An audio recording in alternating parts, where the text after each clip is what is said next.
Bonjour les développeurs, je suis Oussem Delay. Dans cette vidéo, on va voir comment développer des applications iOS en utilisant la plateforme Xamarin. Donc, on va développer une application comme celle-ci. Donc là, j'ai l'application qui tourne sur le simulateur iOS. Donc là, j'ai un champ texte où je peux écrire un texte. Et après, donc, j'ai un bouton. Donc là, si je tape un certain nom, là, je clique sur le bouton, il m'affiche Bonjour iOS 10, donc le texte que j'ai saisi ici. Donc, pour commencer à développer cette application, je vais utiliser Xamarin Studio. Là, je suis sur une machine Mac. Sinon, si je suis sur une machine Windows, je peux utiliser Visual Studio. Donc, sur Xamarin Studio, je vais créer une nouvelle solution ou un nouveau projet. Et là, donc, je choisis ici iOS App et je choisis la template Single View App. Je fais Next et ici, je donne un nom pour mon application. On va l'appeler Demo iOS Xamarin. On fait Next et Create pour créer le projet. Une fois le projet est créé, donc on va sur main.storyboard. Ce fichier-là sert pour créer l'interface graphique pour notre application. Donc là, on va placer les boutons, les champs texte et les labels. Donc la première chose à faire lorsqu'on est sur le main.storyboard, c'est d'aller et désactiver ici l'utilisation de size classes. Pourquoi on fait ça? Pour qu'on puisse avoir le même design qui apparaît sur le preview ici. Le même design va apparaître sur le device ou sur le simulateur. Une fois on a fait ça, donc ici on peut choisir le preview qu'on veut utiliser pour avoir une idée sur comment notre interface graphique va s'afficher sur un device réel. Donc là, je choisis d'avoir un preview sur iPhone 6. Donc là, je vais commencer à créer l'interface graphique. Pour le faire, je vais sur la fenêtre Toolbox. Et là, donc, j'ai une liste de tous les composants graphiques que je peux utiliser dans une application, que ce soit les boutons, les labels, les listes, les champs texte, les switches. Donc, on va commencer par ajouter un champ texte où l'utilisateur peut saisir un texte. Donc, les champs texte ici, ça correspond aux éléments qui s'appellent ici text field. Donc, juste on fait un drag and drop. Et ici, donc, on peut placer notre texte dans ce design. On va ajouter un deuxième élément qui sera le bouton. Donc, de même, drag and drop pour les boutons. Et on va ajouter un troisième élément, le label, pour afficher le texte qu'on vient de saisir dans les champs de saisie. Voilà, donc maintenant on a les trois éléments. Donc, maintenant lorsque je clique sur le bouton, il prend le contenu du champ texte et l'affiche dans le label. Donc, pour le faire, on doit associer un événement sur notre bouton. Pour le faire, tout simplement, sur Xamarin Studio, je sélectionne le bouton et je fais un double clic sur le bouton. Là, vous voyez qu'il m'amène vers cette classe, le View Controller, et il me demande ici de placer mon événement ou de créer mon événement et de l'ajouter sur cette classe. Donc là, il me demande où je veux le placer. Donc, je vais le placer ici, après la méthode viewDidLoad. Et voilà, donc là, il a ajouté notre événement qu'il a appelé UI Button with Touch App Inside. Donc cet événement va être exécuté à chaque fois que je clique sur le bouton. Donc là, on veut premièrement récupérer le texte qu'on vient de saisir dans le champ texte et après, une deuxième étape sera de l'afficher sur le label. Donc on commence par la première étape. Donc on veut récupérer le nom à partir du champ texte. Donc ici, pour accéder au champ texte, on doit lui donner un nom. Pour le faire, je reviens sur les storyboards et ici je sélectionne mon champ texte et je vais sur la fenêtre propriété et là j'aurai un attribut qui s'appelle name ou le nom de mon élément. Donc je lui donne un nom Je l'appelle non text field par exemple. Voilà. Maintenant, je reviens sur le viewController.cs et ici, je peux accéder à mon text field. Vous voyez, c'est lorsque je tape l'intelligence met de bien et m'affiche le nom de mon élément. Donc, non text field, pour maintenant avoir la propriété texte de ce text field, je mets point dot ou point text. Donc, cette façon-là, je peux accéder à la propriété texte de mon text field. Voilà. Donc, on a fait la première étape. Maintenant, on veut afficher ces noms dans notre label. Pour le faire, je dois accéder à mon label. Donc, je viens sur mon label et je lui donne un nom. Je vais l'appeler nom label. Donc, ici, voilà. Je reviens maintenant sur mon événement. Et là, donc, je peux accéder au nom label. Il apparaît sur IntelliSense. Point texte, pour aussi changer la propriété du texte du label.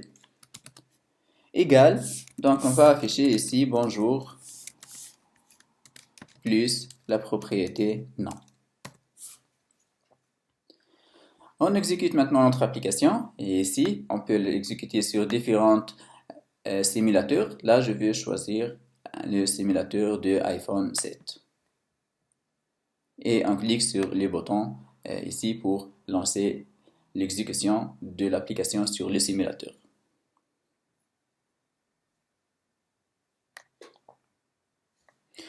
Donc ici, c'est notre application. Voilà, j'ai un texte. Si j'écris ici iOS, je clique sur le bouton. Et voilà, il m'affiche donc bonjour iOS, le texte qui est affiché ici. Donc maintenant, on veut améliorer un peu cette interface graphique. Là, on veut changer la taille du font. On veut changer les couleurs utilisées pour afficher le label. On veut utiliser le background du bouton. Donc, on peut tout faire. Si on revient sur notre storyboard, on sélectionne premièrement le UI Text Field. Et ici, en le sélectionnant, donc je vais premièrement agrandir le text field. Donc, je vais lui donner une largeur plus grande. Et voilà. Mais vous voyez ici que je ne peux pas changer la hauteur de ce champ.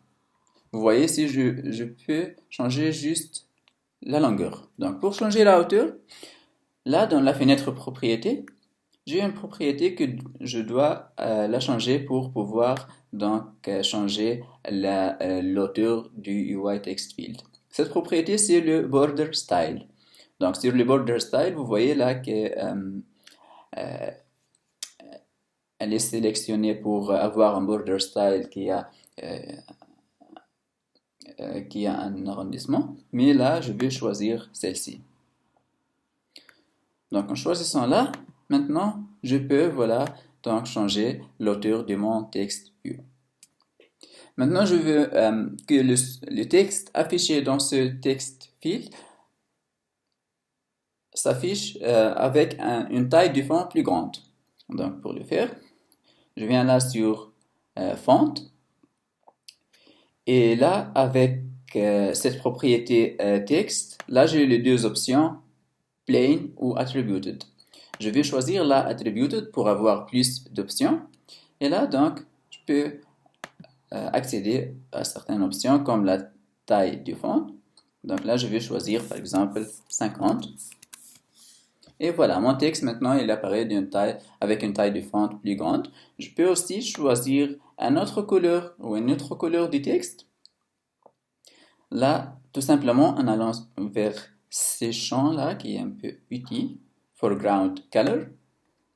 Et je peux, à partir d'ici, choisir la couleur que je veux pour mon texte. Voilà. Donc, ça a été pour le texte. Maintenant, on veut changer le button. Pour les boutons, il n'y avait pas de problème concernant la hauteur du bouton, donc je peux ici donc changer l'hauteur et la largeur du bouton. Et par défaut, les boutons il affiche un texte button. Donc là, je peux changer ce texte par défaut. Donc ici dans le title, donc je vais changer button pour afficher un autre texte qui dit bonjour par exemple.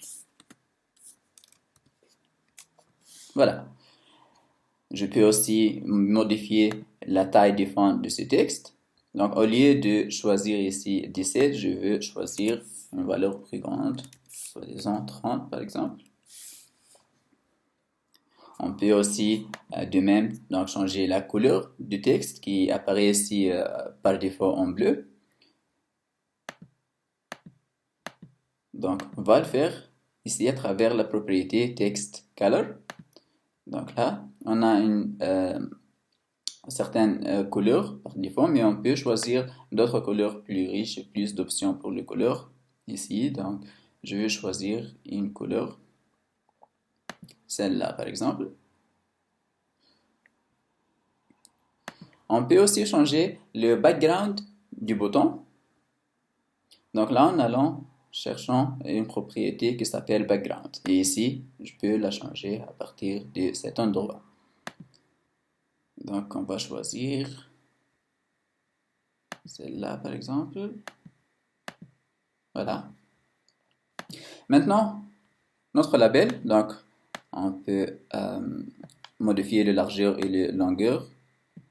Voilà. Et on va le faire apparaître avec une taille de font plus grande.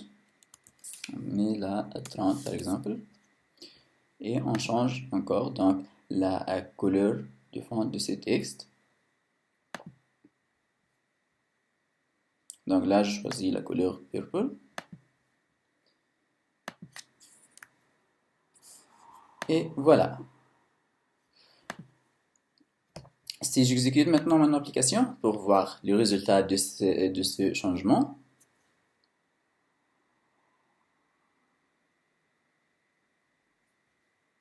et voilà maintenant donc notre application avec les changements qu'on a fait. Voilà et merci bien.